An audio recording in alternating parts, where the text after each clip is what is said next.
This is what happens when you procrastinate. My aloe pups started rotting and I almost lost them all, but instead of throwing them away, I tried to save them. Did it work? Let's find out. There are times when I have no choice but to remove the pups from the mother plant. When there are too many, they start affecting the mother's health, competing for nutrients and space. But here's the problem. I don't always have enough pots, soil, or even space to plant them right away. So, I set them aside thinking, I'll get to them later. And that's where things start going wrong.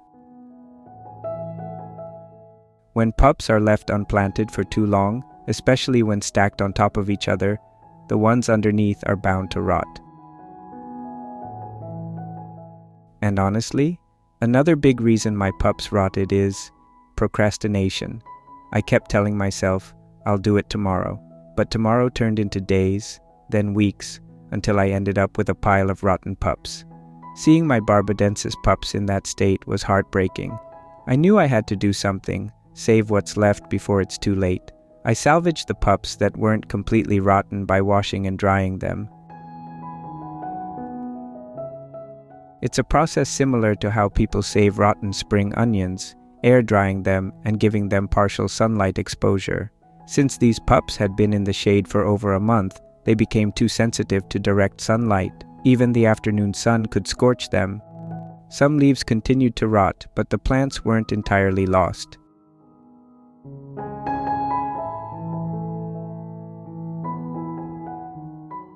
Once the rotting stopped, I planted them back into the soil. Since I still lacked pots, soil, and space, I had to improvise. I planted multiple pups in one pot, while the bigger ones got their own smaller containers. After a couple of weeks, I noticed signs of recovery. Some leaves were still rotting, but the plants themselves were surviving. However, I didn't want them to get too accustomed to partial shade. As I always say, aloe vera thrives in full sun.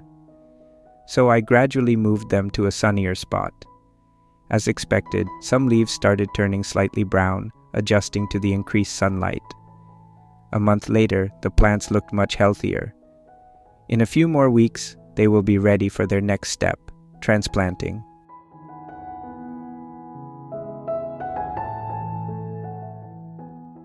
The ones in smaller pots needed bigger containers,